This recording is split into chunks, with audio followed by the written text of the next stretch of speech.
Y ahora sí. Ya. Buenos días con todos, chicos. Buenos días. Buenos días, chicos. Buenos días. El día de hoy nos encontramos en Grupo Ciencias. Soy el profesor Bruno Torrell y vamos a comenzar con la clase de teoría atómica en el área de química.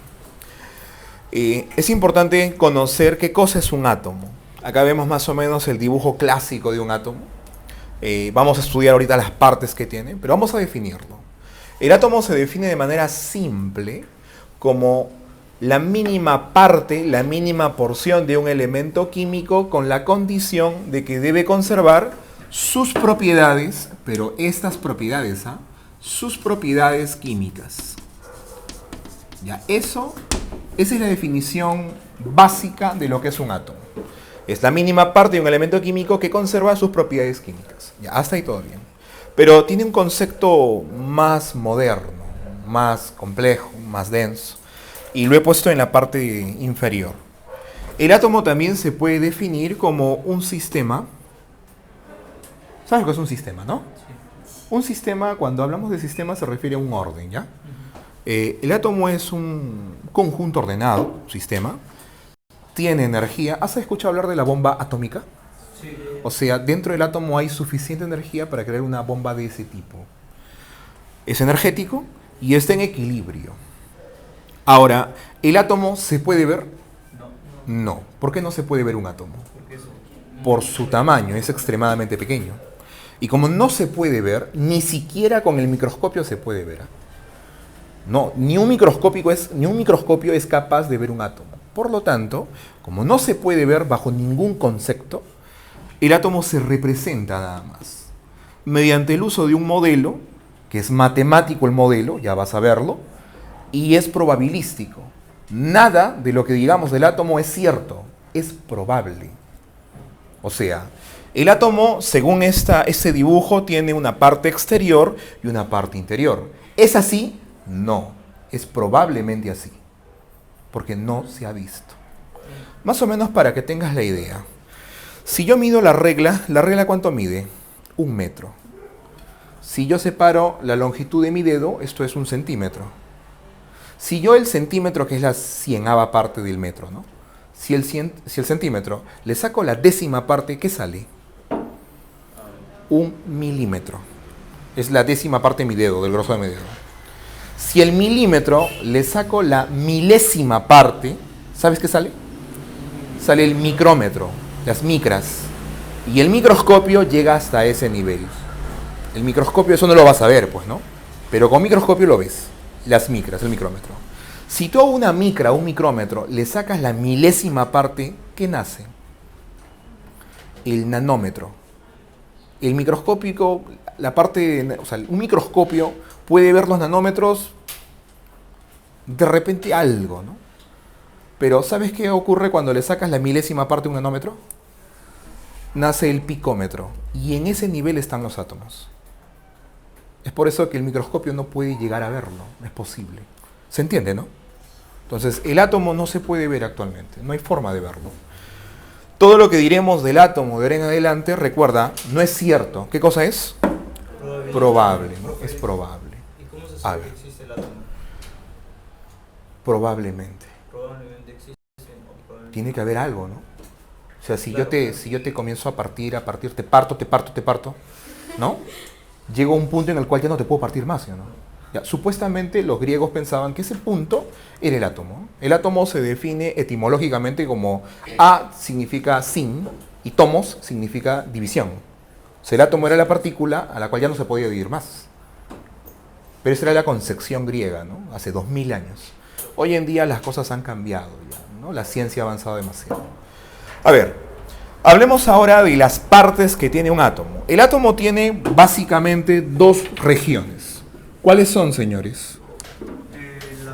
La región interna del átomo, que en realidad es una región pequeña. Esta región, ¿sabes cómo se llama? Se llama núcleo. Ese es el núcleo atómico, el núcleo del átomo. El núcleo atómico. Y tiene otra región que envuelve a ese núcleo. Esa región tiene varios nombres, ¿ah? Algunos le llaman nube electrónica, que es el nombre más frecuente. Nube electrónica.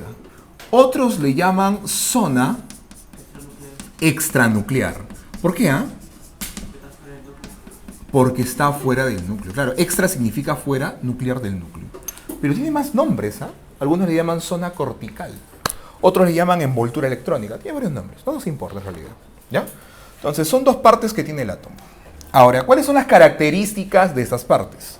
A ver, vamos a mencionar algunas características. Por ejemplo, el núcleo, ¿qué carga tiene? Su carga eléctrica es positiva. ¿Ya? Primera característica. Mientras que el núcleo tiene como carga eléctrica positiva, la nube, ¿qué carga eléctrica tiene? Negativa. Y ahora tiene que haber una explicación de por qué es así.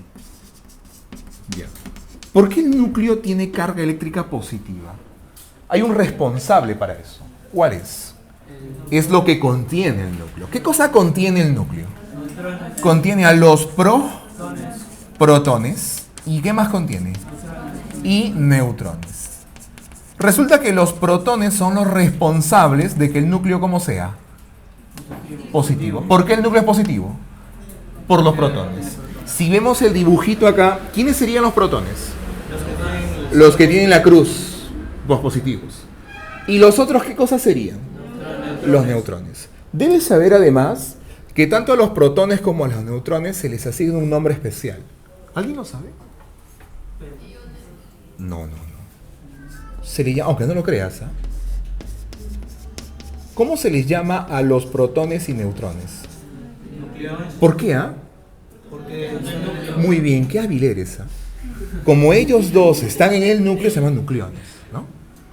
¿Me entiendes, no? Ya. Muy bien. Y la nube, por su lado, ¿por qué se le llama nube electrónica? Porque va a contener, ¿qué cosa? A los electrones. Información importante. Ahora, ¿estos electrones estarán quietos? No. Por ejemplo, había un señor llamado Joseph Thomson. Él creía que los electrones estaban pegados ahí, quietos en la nube. Él creía eso. Pero hoy en día sabemos que no es así. ¿Cómo están los electrones? Moviéndose, dándole vuelta al núcleo. Así están. ¿De acuerdo? Son informaciones que debes saber. Ahora, adicionalmente, los nucleones, estas partículas, son partículas de, bueno, para un átomo, son partículas de elevada masa. En cambio, los electrones no tienen mucha masa. Si tú comparas la masa de un protón, de un neutrón, son muy parecidas, ¿eh? Pero si tú la comparas con la masa de un electrón, hay una marcada diferencia. Es como comparar elefantitos con hormiguitas, más o menos para que entiendas la diferencia de masa. O sea, es bien marcada la masa. Es por eso de que el núcleo concentra, al tener a estos que son los elefantitos, concentra ¿qué cosa? Casi todo, pues, ¿no? El 99,90% de la masa del átomo. ¿Eso está concentrado dónde? En el núcleo. Te preguntan, ¿cuál es el lugar del átomo, la parte del átomo, que tiene concentrada casi toda la masa? El núcleo. En cambio, la nube, pues como tiene como unas hormiguitas dando vuelta, no tiene mucha masa. Lo que tiene la nube, ¿sabes qué cosa es? Es tamaño. Decimos que representa la nube el 99,99% de qué cosa? Del tamaño, del volumen del átomo. O sea, el átomo tiene el tamaño que tiene, ¿gracias a quién? A la nube. En realidad la comparación del dibujo debería ser así, ¿eh? El átomo y núcleo. O sea, el núcleo es un puntito en realidad. Sino que lo he dibujado más grande para que se aprecie lo que tiene dentro, ¿no? Pero más o menos el dibujo debería ser así, ¿eh? Adicional, tenemos que mencionar también que el núcleo atómico es muy pequeño, pero extremadamente, ¿qué cosa? Denso. Mientras que la nube electrónica o zona extranuclear es muy grande, pero casi vacía. ¿Hasta ahí todo bien? ¿Se entiende? ¿Cuáles son las características más relevantes de un átomo? A ver, comencemos. ¿Cuántas partes tiene un átomo? Dos. Hemos mencionado 3 partículas que están dentro del átomo. ¿Cuáles son? Protones, neutrones y electrones. Ya. Vas a saber más adelante que no son las únicas, hay más partículas. Son cientos de partículas, pero esas 3 son las más importantes para nosotros, para el estudio que vamos a hacer nosotros. Ahora, vamos a responder la pregunta que él hizo. Y eso lo vamos a responder con ese dibujo. La pregunta que todo el mundo tendría que hacerse en este momento es, profe, si el átomo no se ha visto, porque no se ha visto, y no se puede ver tampoco porque no tenemos la tecnología para verlo, si no se ha logrado ver al átomo, ¿cómo sabemos que tiene dos partes? Y peor aún, ¿cómo sabemos lo que tiene cada parte si no se ha visto? ¿Cómo explicamos eso? Ya, hay muchas formas de explicarlo, porque hay muchos experimentos. Te voy a mostrar uno nada más, para que entendamos por qué el átomo tiene esta forma. A ver, el experimento lo realizó un señor conocido. Este señor, a ver, un ratito. Acá está ese señor. ¿Cómo se llama el señor? Ernest Rutherford realiza ese experimento para descubrir, bueno, esto fue casual, fue accidental, ¿eh? Él descubre de manera accidental que los átomos tienen núcleo. Te voy a demostrar cómo es que él concluye que los átomos tienen núcleo. ¿De acuerdo? Vas a verlo ahorita. Él tenía un profesor en la universidad, muy respetado el profesor de él. ¿Su profesor cómo se llamaba? Joseph Thomson. Joseph Thomson había dado un modelo previo. Para Joseph Thomson, el átomo tenía más o menos esta estructura. Era una bolita que tenía las cargas positivas, que eran los protones, de manera separada. Así era según Thomson. Ya. Vamos a ver el experimento que hace Rutherford. Se llama el experimento del pan de oro o la laminilla de oro. Y se hace con rayos alfa. A ver. Vamos a ver el experimento. Mira, miren qué consiste el experimento. Acá tenemos una cajita. Esa cajita tiene en la parte interna un huequito. No se ve porque está tapado el hueco, pero lo voy a dibujar más o menos para que lo veas. Ahí está el hueco en la cara de este lado. ¿De acuerdo? En la cajita está atrapada una sustancia radioactiva. Las sustancias radioactivas liberan partículas de este tipo. ¿Cómo se llama? Alfa. Las partículas alfa son liberadas por la sustancia radioactiva que está dentro. Y esas radiaciones alfa van a escapar a través del huequito. ¿Me entiendes? ¿Está bien? Ya. Ese huequito está orientado, está apuntando a esto. ¿Sabes qué es esto? Esta es la laminilla o el pan de oro. Es una lámina de oro bien delgadita. Es tan delgadita que si tú lo miras, pasa la vista a través de ella. Es bien delgadita, es un pedazo de papel higiénico, es bien delgadito. Entonces acá tenemos la laminilla de oro, que es bien delgadita. Acá tenemos la caja con sustancia reactiva que bota rayos alfa. Y esto es una placa que envuelve. Esta placa me va a ayudar a detectar cómo es que pasan los rayos alfa. Entonces, vamos a ver. Va a pasar un rayo alfa. Mira, primer rayo alfa. Sale rayo alfa. Ese rayo alfa, ¿qué le va a hacer a la placa? Le va a marcar con un puntito. A ver, me estoy perturbando un poco. Un minuto, esto se va a editar. Porque miércoles me escribe en este momento. Ya, listo. Ya, de nuevo. Acá tenemos la cajita que tiene una sustancia radioactiva. ¿De acuerdo? ¿Qué cosa libera la sustancia radioactiva? Libera otras cosas también, pero no nos importa, ¿ya? Libera rayos alfa. Estos rayos alfa están justamente con el huequito apuntando a la laminilla. ¿De acuerdo? Ya, ese rayo alfa va a chocar en la laminilla. ¿Qué va a pasar? Va a atravesar esa lámina. Y al atravesar esa lámina, vas a ver, mira, lo atraviesa. Y va a impactar ¿dónde? En esta placa que está envolviendo a la lámina. Y al impactar en la placa, le va a generar ¿qué cosa? Un puntito, una marquita, una huellita. Esa huellita es la evidencia de que está pasando el rayo. ¿De acuerdo? Pero también se va a observar que hay algunos rayos que se van a desviar un poco, generando marquita por acá, marquita por acá. Entonces, todo eso Rutherford lo tenía claro. ¿Por qué lo tenía claro?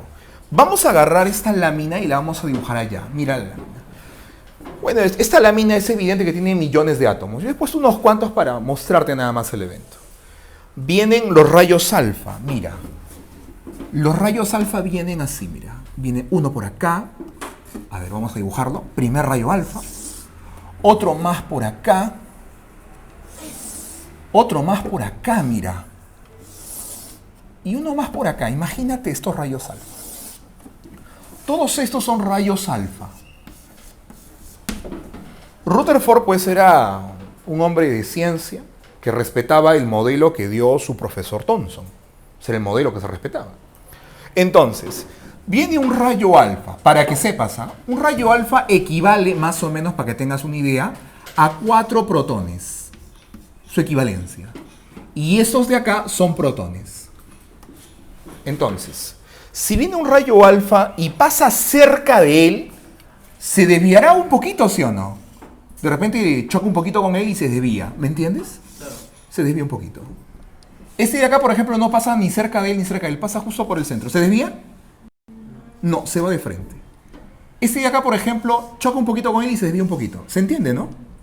Este se va de frente. O sea, según el modelo de Thomson, habían radiaciones alfa que iban a ir de frente y otras iban a desviar por el choque. ¿Se entiende, no? Ya. Entonces, todo eso era predecible, pues. Rutherford tenía claro de que los rayos alfa que salían de acá, algunos iban de frente y otros se desviaban un poquito por los choques. ¿Se entiende, no? Pero pasó algo extraño. El tiempo corrió, pasaron los minutos, las marcas se iban dando. Rutherford lo tenía claro, eso iba a aparecer. Y de un momento a otro, aparece una marca acá. Y eso, para Rutherford, fue algo extraordinario, sin precedente. Tú de repente no te sorprendes, pero más o menos te lo voy a poner así en analogía para que entiendas. Imagínate esto. Imagínate esto. Yo tengo un arma, un revólver, y por ejemplo a este individuo, que lo conozco, le digo, a ver, te voy a disparar. Entonces procedo a disparar y él lo que hace, su reacción inmediata es protegerse. ¿Y sabes qué agarra para protegerse? Agarra una hoja. Una hoja y se cubre con la hoja. Ya. ¿Qué esperamos nosotros? Que la bala pues lo atraviese, ¿no? Y lo mate, ¿no? Pero ocurre algo extraño. La bala choca en el papel y rebota. ¿Qué? ¿Cómo te quedarías tú? Aliviado. No, tú no, ustedes. Sorprendidos, ¿no? Ya, igual se quedó Rutherford. Porque esto es como una hoja y estos son como balas. Y podía la bala atravesar la hoja o de repente desviarse un poquito, pero no rebotar. No era posible, era ilógico. ¿Se entiende la idea, no? Entonces Rutherford se quedó sorprendido. Recuerda, te estoy haciendo una analogía para que entiendas. Está sorprendido, absorto. No entendía qué estaba pasando. Este fenómeno de rebote no puede ser. No es posible, es ilógico. Es antinatural. Entonces él estuvo meditando durante días, semanas. ¿Qué pasó acá? Y nuevamente realizaba el experimento y volvía a aparecer cada cierto tiempo una marca por acá, otra marca por acá. Era un rebote, no era posible. No entendía lo que pasaba. Analizando, estudiando, llegó a una conclusión. La conclusión fue esta. Él dijo, la única manera para explicar esta marquita acá o esta marquita por acá, la única manera de explicar eso, era de que estas partículas cargadas positivamente deberían estar reunidas en un solo lugar. Y las reunió. A todas ellas, que son varias, yo he puesto pocas, pero en realidad son varias, las reunió a todas ellas en un solo lugar. Ahí está. Igual pasó con este de acá. Reunió a todas ellas en un solo lugar. Igual acá. Cada átomo comenzó a reunir esas partículas positivas. Entonces ya no eran unas cuantas de manera aislada, ahora eran muchas, que estaban condensadas en un solo sitio, en una parte central. Y ahora sí, si vemos ahora nuevamente el experimento, si este rayo alfa viene por acá, ¿se va de frente, sí o no? Sí. Se va de frente. ¿Por qué se va de frente? No Porque no hay obstáculo. Pero ¿qué pasa en el caso hipotético de aquel rayo alfa que impacta justo ahí? Ten en cuenta que un rayo alfa equivale a 4 de esos. Y acá hay muchísimos. ¿Podrá rebotar o no? ¿Se entiende el rebote, no? Sí. O sea, en este caso, en esta incidencia, ahí va a haber un rebote. Y de esa manera se explica este fenómeno. Es de esa forma que Rutherford establece que los átomos, ¿qué cosa tienen? Núcleo. ¿Y qué cosa hay en esos núcleos? Protones. Protones y neutrones. ¿Se entiende la idea? Rutherford ha visto al átomo, lo ha concluido de esa forma. Las experiencias que nos llevan a la existencia de protones, electrones, neutrones, a la presencia de un núcleo, una nube. La nube, por ejemplo, tiene divisiones que le llaman actualmente niveles. ¿Ya? Todas esas cosas son experiencias que las sacan por conclusiones. De esa forma. ¿Entiendes? Entonces, no necesitamos ver un átomo para saber de qué está constituido. Ese es el proceso. ¿Se entendió usted? Ya. Muy bien, continuando con la segunda parte de la teoría atómica, vamos a hablar ahora de las partículas fundamentales. Nosotros, cuando hemos mencionado al átomo y sus partes, hemos mencionado un grupo de partículas, para ser exactos 3, que están figurando en el núcleo 2 y uno en la nube. ¿Ya? ¿Quiénes eran las dos partículas que figuraban en el núcleo? El protón y el neutrón. Ya, eran los protones y neutrones. ¿Y en la nube? Los electrones. Ya, eso vamos a mencionarlo. Porque a esas tres partículas se les llaman partículas fundamentales. Entonces tenemos al electrón, tenemos al protón y por último tenemos al neutrón. A ver, ¿cómo se simbolizan estas partículas? El electrón es E menos. Este menos es porque es negativo, pues, por eso. El protón es P positivo. Esa cruz es porque el protón es positivo. Y el neutrón es un N. Ese cero significa que no tiene carga. Su carga eléctrica es nula. ¿Quién descubre el electrón? Muy bien. Nada, ¿no? Se llama Joseph. Lo hemos mencionado, ¿ah? Joseph John Thomson.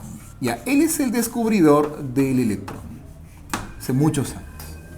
El experimento que Thomson realiza para descubrir la existencia de los electrones se llama el experimento de los rayos catódicos. Ya. Protón. ¿Quién fue el descubridor del protón? Se llama Ernest. Lo hemos mencionado. Ernest Rutherford. Pupilo de Thomson. ¿Y quién descubre el neutrón? Se llama... A ver, lee, ¿qué dice ahí? James Chadwick. Chadwick. Así se llama. Esta es una D. Chadwick. Ya, él es el descubridor del neutrón. Muy bien. Acá hacemos un paréntesis para comentarte algo. Esta es como una especie de leyenda urbana. El descubridor del neutrón, y eso lo vas a contemplar en cualquier libro, es James Chadwick. Sin embargo, hay una... Bueno, yo por ejemplo me entero de esto a través de un docente, y lo voy a decir en cámaras, porque lo recuerdo con mucho cariño, ojalá me esté viendo, mi profesor de química, Julián Mesa. Pero también lo mencionaron en la universidad, yo ingresé a la Universidad Nacional de Ingeniería, entonces ahí también un profesor del área también hizo el mismo comentario, ¿no? Entonces, bueno, no hay ningún artículo que mencione esto, pero es como una leyenda urbana, ¿no? El verdadero descubridor del neutrón, bueno, ya eso quedará en nuestro corazoncito, es un peruano. Y se llama Santiago Antúnez de Mayolo. De él se han hecho avenidas incluso, ¿no? Es un ingeniero, pues, de aquellos años, ¿no? Está vinculado a la parte civil y química a la vez, ¿no? También ha trabajado, pues, en la fundación de algunas facultades en la Universidad Nacional de Ingeniería, ¿no? Entonces se cree que él ha sido, ¿no? Incluso se cree también que él ha tenido un vínculo con el señor de acá, pues, ¿no? Y parece, si esto fuera cierto, y espero que sí, le robaron la idea y el descubrimiento. Mira, James Chadwick, cuando él presenta ese descubrimiento, pues recibe un galardón, pues, en 1934, si la memoria no me falla, él recibe el premio Nobel por este descubrimiento. Y el Nobel no solamente es un galardón y un homenaje, pues, sino que también hay dinero de por medio, una fuerte suma económica. Cuando Mario Vargas Llosa le asignan el premio Nobel de Literatura en el 2010, si los cálculos no me fallan, recibió más de $1 millón, ¿no? Entonces, de repente ese ha sido uno de los motores que impulsó a este individuo, pues, a declararse por sí solo, ¿no? Y no mencionar a nuestro compatriota por aquellos años. Bueno, eso fue como una pausa, sigamos. Las cargas eléctricas. Sabemos de que L es negativo, L es positivo y L no tiene carga, ¿correcto? Y ahora vamos a cuantificar eso. Vamos a ponerle un valor numérico.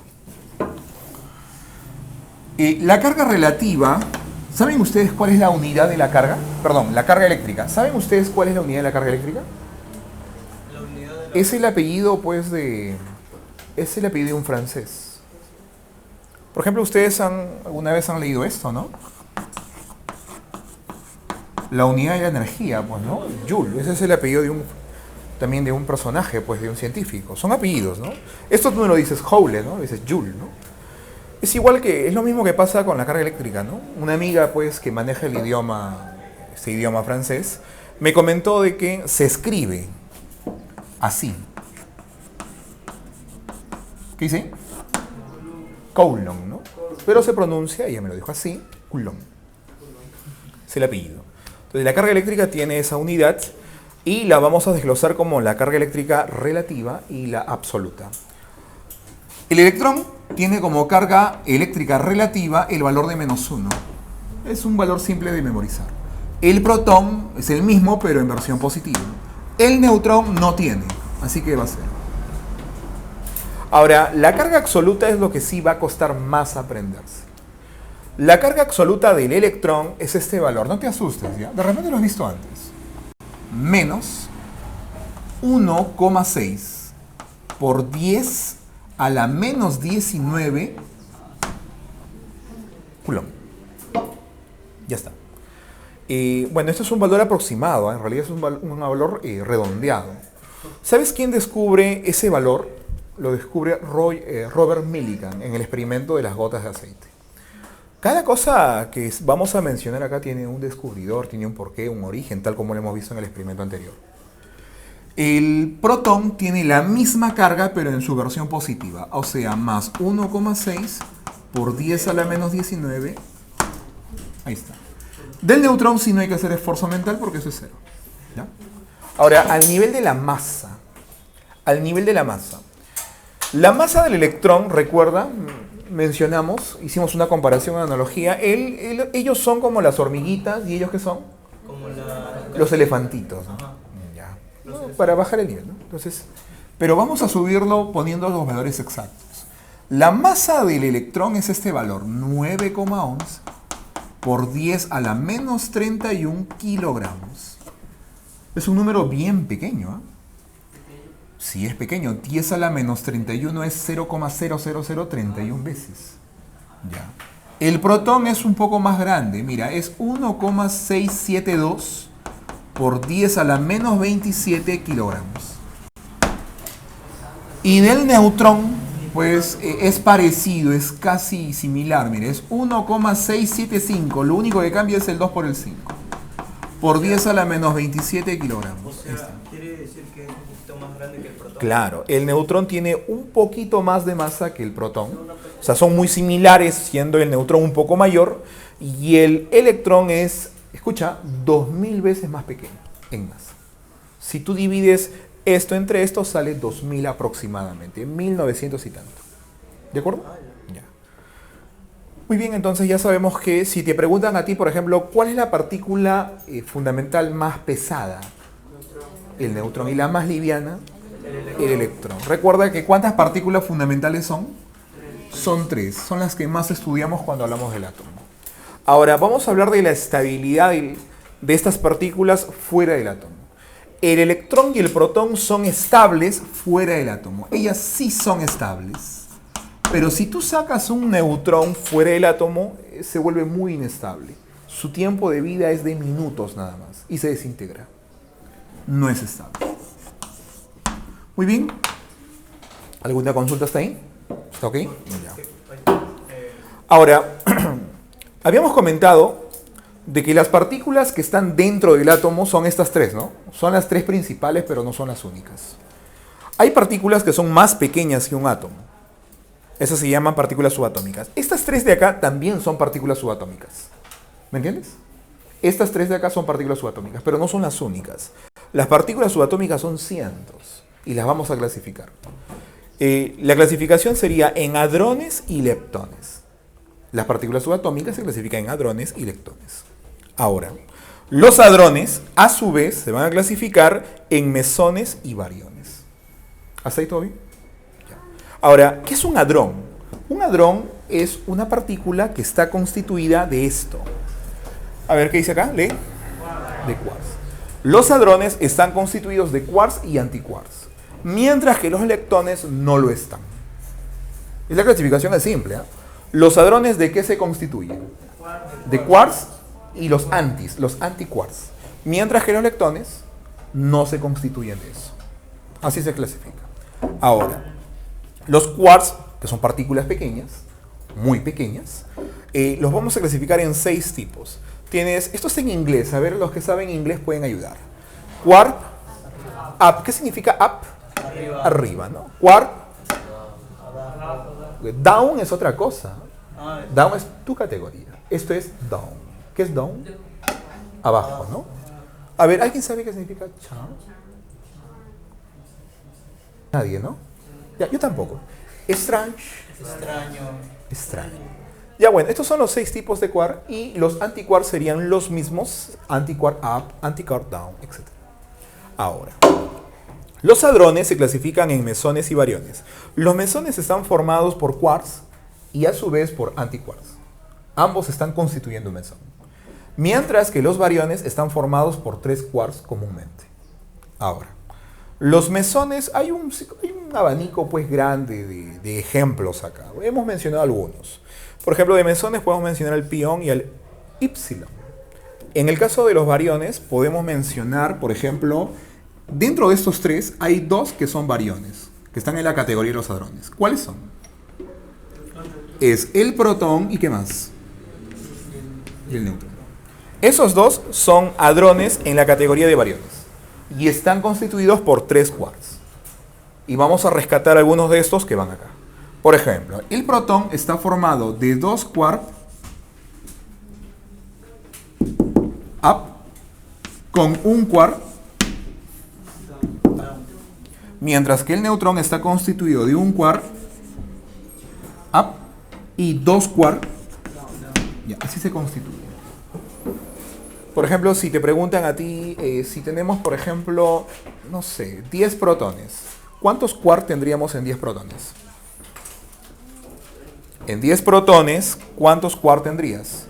Si cada protón tiene 3 quarks. 30. De los 30, ¿cuántos son up? 2 de ellos, ¿no? O sea, por cada protón, 2 de ellos son quarks. Serían 20, ¿no? ¿Y cuántos quarks down habrían en esos 10 protones? 10. ¿Se entiende la idea, no? Es una aritmética sencilla. Ahora, los leptones, ahí podemos mencionar al muón, por ejemplo, es un leptón, los neutrinos, que son varios tipos, y también podemos mencionar a este de acá. ¿Qué es esto? Los electrones son leptones, los protones y neutrones son bariones dentro de los hadrones. ¿Se entiende la clasificación? Sí. Ya. Muy bien, señores, esa es la información más relevante. Por ejemplo, rematamos esta parte con un comentario. Hace 200 años se creía que lo más pequeño que existía en el universo era el átomo. Hace 20 años se creía que lo más pequeño que existía en el universo ya no era el átomo, porque el átomo tenía partículas dentro. ¿Sabes qué cosa se creía que era lo más pequeño? Eran los quarks, los constituyentes de estos, y los leptones. Los leptones y los quarks eran lo más pequeño. Hoy en día, en la actualidad, hay algo que ha superado a estos en tamaño. Hay algo que es más pequeño, más minúsculo. ¿Han escuchado hablar de la teoría de la supercuerda? La teoría de la supercuerda. Ya, eso es lo más pequeño hoy en día. Una supercuerda. Ya eso está a otro nivel. Solamente como comentario. O sea, cada vez hemos ido metiéndonos más en lo que constituye la materia. Lo más pequeño hoy en día es la supercuerda. Muy bien, señores, esa fue la primera parte. Ahora, vamos a hablar de esto que a muchos les agrada bastante, en la parte matemática. Acá solamente hay que saber sumar, restar, es suficiente. Sabemos sumar, restar y contar y con eso sale todo.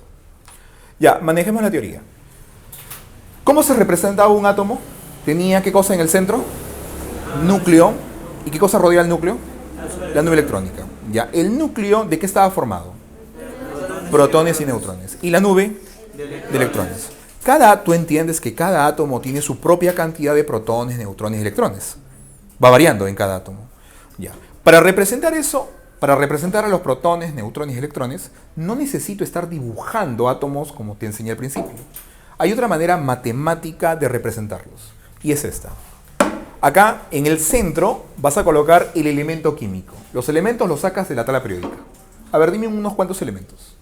Yo he puesto, por ejemplo, acá algunos elementos. ¿Qué elemento es este? Hierro. ¿El fósforo? No. El hierro. ¿Este de acá? Cloro. ¿Este de acá? Y así hay muchos más.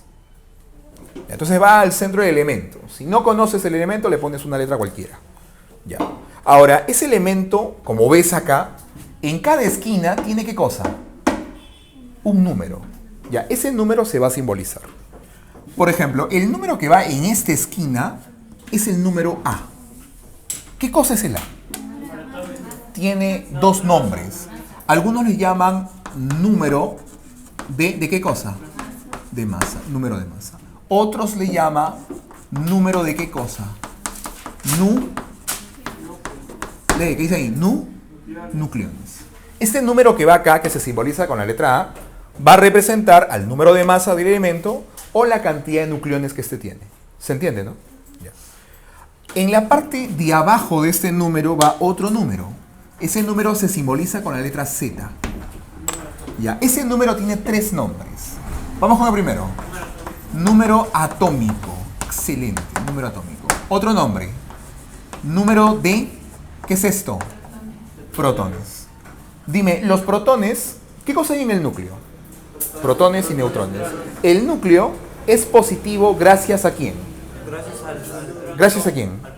A los protones. Es por eso de que como él representa la cantidad de protones, también se le llama carga nuclear. Porque la carga del núcleo, ¿gracias a quién es? A los protones. Carga nuclear por eso. Este número representado con la letra Z tiene tres nombres. Te van a poner en los textos de los ejercicios esos nombres. Tienes que familiarizarte. A ver, acá va otro número. Este número normalmente no aparece. Tú tienes que descubrirlo. Ese número se simboliza con la letra N. ¿Qué cosa es ese número? ¿Ah? ¿El número de qué? De neutrones. O también le puedes decir el número de partículas neutras. Y acá, a veces, aparece un número. Ese número tiene carga. Vamos a ponerle ese símbolo. ¿Sabes qué simboliza ese número? Simboliza la carga relativa de la especie. La carga. Ese número, recuerda, si no hay nada es porque es cero. Concéntrate. Si no hay nada es porque es cero. Y si hay algo, ese algo tiene que ir acompañado de un signo, de una carga, de un signo. Puede ser positivo o negativo. Ahora, detalle adicional. ¿Qué pasa cuando yo sumo este con este? Los dos de abajo sumados, ¿en qué se convierten? En el de acá. Siempre eso se va a cumplir en toda especie. Siempre los dos de abajo tienen que darte lo de arriba, lo que está acá. Ya, otro detalle más. Cuando este de acá aparece, ya dejamos de hablar de un átomo para hablar de un ion. ¿De qué vamos a hablar? De un ion. Hay dos tipos de iones. Está el... A ver, lee, ¿qué dice ahí? Anión. Y está el catión. ¿Cómo son los aniones? Negativos. Por eso le he puesto la N de amarillo. ¿Y cómo son los cationes? Ya no te olvides. Cuando este de acá ya no vale cero, estamos ante un ion. Y hay dos tipos de iones. Los aniones y los cationes. Ya, definamos un poco. ¿Qué cosa es un anión? Es una sustancia que tiene un exceso de ¿qué? ¿Qué significa exceso de electrones? Que tiene de más electrones. ¿Pero respecto a qué? Respecto a los protones. O sea, si una sustancia tiene más electrones que protones, es ¿qué cosa? Un anión. Catión es aquel que tiene ya no un exceso, sino lo contrario. Una carencia, un defecto de electrones. ¿Pero respecto a qué? A los protones. Ya. ¿Cómo es la carga de un anión? Negativa. ¿Y cómo es la carga de un catión? Positiva. Positiva. Ahora dime, ¿quién gana entre electrones y protones en un anión? ¿Qué cosa hay de más? ¿Cómo? Si tú comparas electrones y protones en un anión, ¿qué cosa hay de más? Electrones. En cambio, en un catión, ¿qué cosa hay de más? Protones le van a ganar en cantidad a los electrones. Ahora, para que un átomo, recuerda, los átomos no tienen carga. Esto vale 0 para los átomos. ¿De acuerdo? Para que un átomo que no tiene carga, que no es ni anión ni catión, se convierta en un anión y un catión, ¿qué debe pasar? Un átomo se convertirá en un anión cuando, ¿qué cosa? Cuando el átomo Cuando gana el átomo, ¿qué cosa gana? electrones. Electrones. Y si el átomo pierde electrones, ¿en qué se convierte? Negativo. En un catión. Hay un chico que podría pensar, profe, usted juega con los electrones, ¿y por qué no con los protones? Porque supuestamente, si yo, por ejemplo, a un átomo, recuerda, esto es importante, vamos a mencionarlo acá al costado, ¿ya? En todo átomo se cumple esto, señor, que el número de protones y el número de electrones, ¿cómo son? Igualitos. O sea, en los átomos se cumple siempre esto, siempre lo vas a ver así. La cantidad de protones y electrones va a ser la misma. Ahora, si tú le robas electrones, ¿qué va a pasar con esta cantidad? Son iguales, ¿sí o no? Originalmente son iguales, ¿no? Y si tú le quitas electrones, ¿qué va a pasar? Se convierte ¿Qué va a haber de más? en más protones. Protones. Y si hay más de más protones, ¿en qué se convertiría? Un catión. En un catión, pues estás perdiendo electrones. Pero si tú a este átomo que tiene igualito cantidad de protones y electrones, le asignas, le das más electrones, ¿qué va a pasar con los electrones? Se vuelven una. Van a subir. ¿Qué sería? Un anión. Un anión. ¿Se entiende cómo se maneja? Entonces la gente dice, profe, pero usted compara electrones con protones y siempre juega con los electrones. ¿Por qué no con los protones? Porque no se puede. Porque al momento de querer manipular el núcleo, que es la parte interna del átomo, el átomo se transforma en otra cosa ya. Eso se llama transmutación nuclear, es otra cosa ya. Los electrones que están por fuerita y están dando vuelta, eso sí es fácil de manipular. Eso sí se puede manipular, pero no los protones.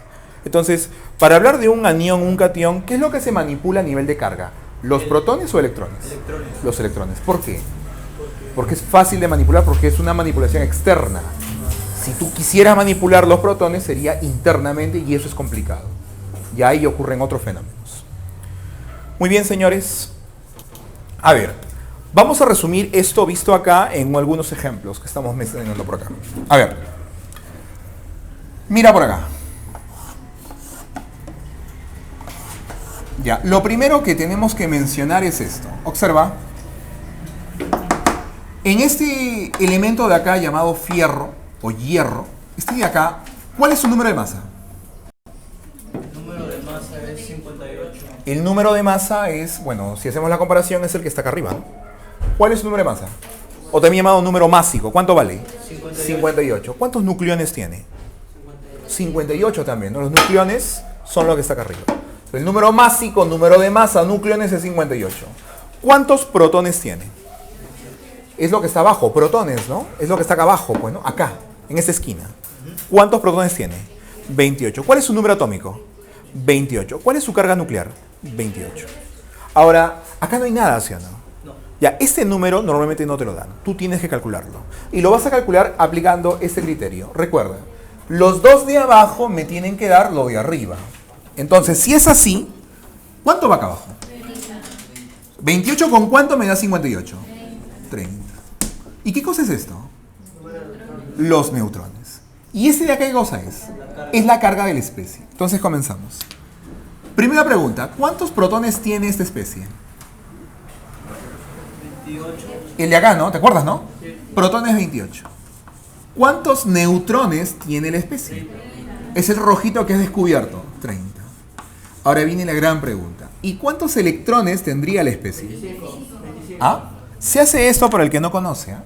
Se toma esta diagonal, y le vas a aplicar la operación contraria.